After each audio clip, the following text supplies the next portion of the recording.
So এটি হচ্ছে all new Oppo Reno14 Pro, ওপ্পোর বাজারে রিলিজ করা নতুন একটি অলমোস্ট ফ্ল্যাগশিপ লেভেলের স্মার্টফোন। ফোনটা ভালো কিছু স্পেক্স আর ফিচার্স অফার করছে। অ্যাকচুয়ালি কী কী অফার করছে সেটা নিয়ে আজকে ভিডিওতে কথা বলা যাক। So let's talk about in this video. শুরুতে ফোনটার ডিজাইনের কথা বলে, this phone really looks beautiful or সুন্দর। ফোনটা দেখতে অনেকটাই অ্যাস্থেটিক বা ক্লাসিক লাগে। ফোনটাকে টিল্ট বা শিফট করলে অনেক ধরনের রিফ্লেকশন দেখা যায়, যার কারণে ফোনটার প্রিমিয়ামনেস আরও বেশি বেড়ে গিয়েছে। আর ওপ্পোর লাভার্সরা এই টাইপের ডিজাইন অনেকটাই পছন্দ করে থাকে বা লাইক করে থাকে। ফোনটির ডিসপ্লে কথা হলে, ডিসপ্লেটা হচ্ছে 6.8 ইঞ্চের অ্যামোলেড ডিসপ্লে উইথ 120 হার্জের রিফ্রেশ রেট। আরও থাকছে 1 বিলিয়ন কালারের সাপোর্ট এবং 1200 নিটসের পিক বা ম্যাক্স ব্রাইটনেস। আরও থাকছে HDR10+এর সাপোর্ট।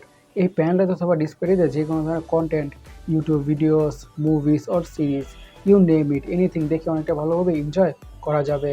আর 120 হার্জের রিফ্রেশ থাকার কারণে স্ক্রলিং করে, ব্রাউজিং করে অথবা গেমিং করতে অনেক বেশি স্মুথনেসের ফিল তো পাওয়া যাবে।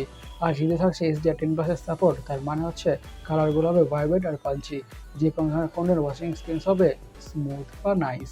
এখন ফোনটির হাইট অথবা চিপসেট নিয়ে কথা বলা যাক। ইউজ করা হয়েছে মিটারিক ডাইমেনসিটি 8450। এটি একটি 4 ন্যানোমিটার বেসড অক্টোকর প্রসেসর। আর হাই লেভেলের গেমসগুলোকে এই ফোনটাতে অনেকটা ভালোভাবে খেলা যাবে অথবা রান করা যাবে কোনো ধরনের ইস্যুস ছাড়াই। এবং day to day regular task, social media using, switching between apps, multitasking, you name it, যত ধরনের কাজ আছে ফোনটা ইজের সাথে বা ব্যাটারি স্মুথভাবে হ্যান্ডেল করে ফেলবে। সেই ব্যাপারে বা সেই বিষয়ে কোনো সন্দেহই থাকছে না। সো ফোনটির পারফরমেন্স নিয়ে বেশি কথা বাড়াচ্ছি না। ফোনটির অপটিক্স বা ক্যামেরার কথা বলে, ইউজ করা হয়েছে ট্রিপল ক্যামেরা আর 3টা ক্যামেরায় 50 মেগাপিক্সেলের সেন্সর। থাকছে 50 মেগাপিক্সেলের primary sensor with PDAF and OIS. Secondary ক্যামেরাটা হচ্ছে 50 মেগাপিক্সেলের telephoto lens with 3.5x optical zoom. এবং থার্ড ক্যামেরা হচ্ছে 50 মেগাপিক্সেলের আল্ট্রা ওয়াইড অ্যাঙ্গেল সেন্সর।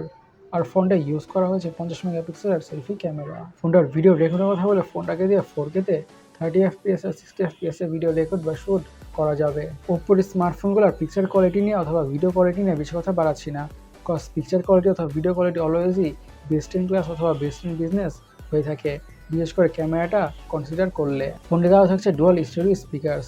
সিকিউরিটির কথা বলে, ইউজ করা হয়েছে চায়নাটিস অপটিক্যাল ফিঙ্গারপ্রিন্ট সেন্সর। এখন ফোনটির ব্যাটারি নিয়ে কথা বলা যাক। পুরো ফোনটাকে পাওয়ার করছে 6200 mAh এর ব্যাটারি। ইয়েস, ফ্রিকিং 6200 mAh এর ব্যাটারি। আর সাথে থাকছে 80 ওয়াটের ফাস্ট চার্জিংয়ের সাপোর্ট। এই 6200 mAh এর ব্যাটারি থেকে ফোনটাকে মিডিয়ামভাবে ইউজ করলে খুব ইজিলি 1 থেকে 1.5 দিনের ব্যাটারি ব্যাকআপ তো পাওয়া যাবেই। আর সাথে প্রোভাইড করে 80 ওয়াটের চার্জার দিয়ে ফোনটা ঠিকঠাক দ্রুতভাবে ফুল চার্জ হয়ে যাবে। ফোনের কালার ভেরিয়েন্টস কথা বলে, এসব কালার ভেরিয়েন্টে পাওয়া যাবে। গাইস, স্মার্টফোন আপনার কাছে কেমন লেগেছে অবশ্যই কমেন্ট সেকশনে কমেন্ট করে জানাবেন। আর আমাদের আজকের ভিডিওটি এই পর্যন্তই। আমি সৈকত, সাইনিং আউট।